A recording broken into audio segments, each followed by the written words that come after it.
Itama ninyo ang mga mali. Paalalahanan kayo. Pagpakasira. Huwag maging tamad. Alalahanin ng mga mahihirap. Alagaan ng mga matatanda. Ang mga biyuda, ang mga balo. Palakasin ang kanilang loob. Sila'y namumuligan. Ngunit kung sa inyong pagsasamahan, maranasan nila ang pagkalinga.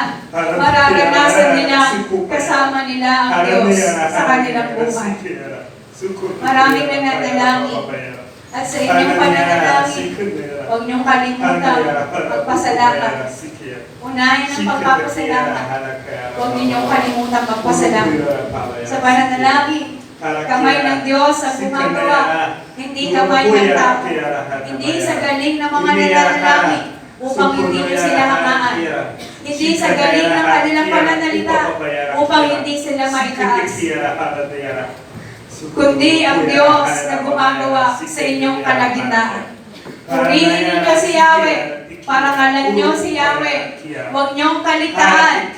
Ibalik sa Diyos lahat ng papuri, pagsanghal,